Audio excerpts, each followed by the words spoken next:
திமுக தலைவரும் முதலமைச்சருமான மு.க. ஸ்டாலின் தொண்டர்களுக்காக, அதாவது அவர் கட்சி சார்பாக சொல்லும்போது உடன்பிறப்புகளுக்கான ஒரு கடிதத்தை எழுதியிருக்கிறார். அதில் வெற்றி நிச்சயம், விழிப்புடன் இருப்பது அவசியம் என்றும் அந்த கடிதத்தில் குறிப்பிட்டிருக்கிறார். திராவிட மாடல் 2.0 ஆட்சி அமைய வேண்டும் என உங்களில் ஒருவனாக நான் நினைப்பதை விடவும், அன்பு உடன்பிறப்புகளால் நீங்கள் நினைப்பதை விடவும், மதசார்பற்ற முற்போக்கு கூட்டணியின் கொள்கை வழி தோழமை கட்சிகள் எதிர்பார்ப்பதை விடவும் தமிழ்நாடு மக்கள் மிகுந்த எதிர்பார்ப்புடன் இருப்பதாக அதில் குறிப்பிட்டிருக்கிறார். 5 ஆண்டுகால திராவிட மாடல் ஆட்சியின் சாதனைகள் தமிழ்நாட்டில் உள்ள ஒவ்வொரு வீட்டிற்கும் சென்று சேர்ந்திருக்கிறது.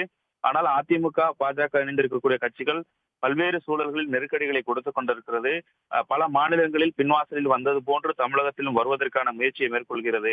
அப்படியான தலைமையில் தான் அதிமுக இணைந்திருக்கிறது. இதை முறியடித்து திமுக தலைமையிலான மதசார்பற்ற முற்போக்கு கூட்டணிக்கு வாக்களிப்போம் என்பதை தமிழ்நாடு வாக்காளர்கள் உறுதியான முடிவு செய்திருப்பதாக அதில் குறிப்பிட்டிருக்கிறார். ஆகவே பிரச்சாரத்தை நான் திருவாரூரில் தொடங்கி, குறிப்பாக கலைஞர் அவர்களுடைய திருவாரூரில் தொடங்கி ஏப்ரல் 21ஆம் தேதி அன்று உங்களுடைய ஒருவனாக இருக்கக்கூடியதாக கொளத்தூர் தொகுதியில் முடிவு பெற்றிருக்கிறது. இதில் ஒரு நீண்ட பயணம் மேற்கொண்டிருக்கிறேன். இந்த பயணத்தில் பல்வேறு விதமான அனுபவங்கள் கிடைத்திருக்கிறது.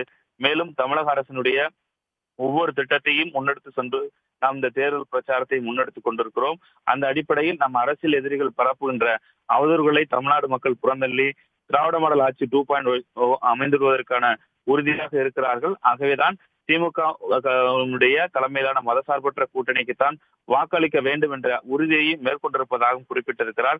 நாளை வாக்குப்பதிவு நடைபெற இருக்கிறது. அந்த வாக்குப்பதிவு நடைபெறும் போது விழிப்புணர்வோடு வாக்குப்பதிவு மேற்கொள்ள வேண்டும் என்ற அறிவுறுத்தலையும் முதலமைச்சர் மு.க. ஸ்டாலின் வழங்கியிருக்கிறார்.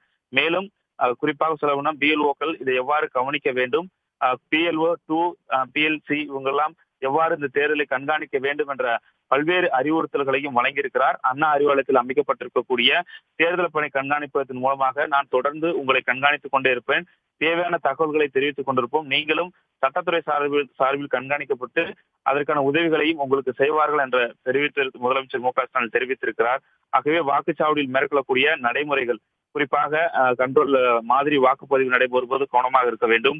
விவிபேட் காகித சீட்டுகளை இவிஎம் எண்ணிக்கையுடன் ஒப்பிட்டு சரிபார்த்த பின்புதான் அளிக்கப்பட வேண்டும். இவ்வாறு அந்த தேர்தல் நடத்தை விதிமுறைகளுக்கு முன்பாக நாம் செய்ய வேண்டிய பணிகள் அனைத்தையும் உரிய முறையில் கவனத்துடன் செய்ய வேண்டும் என்பதையும் முதலமைச்சர் மு.க. ஸ்டாலின் அறிவுறுத்தியிருக்கிறார். ஆகவே இதில் எந்த ஒன்றையும் தவற விடாமல் விழிப்புணர்வுடன் இருப்பதோடு அனைவரும் ஒருங்கிணைந்து பணியாற்ற வேண்டும். வாக்குச்சாவடிகளில் கண்ணியமான முறையில், கவனமான வகையிலும் தங்கள் பணியை மேற்கொள்ள வேண்டும் என்பது மிக முக்கியமான ஒன்றாக இருக்கிறதும், ஒரு வாக்கு கூட விடுபடாத வழிகளில் செயல்பட வேண்டும் என்ற அறிவுறுத்தலை முதலமைச்சர் மு.க. ஸ்டாலின் வழங்கியிருக்கிறார்.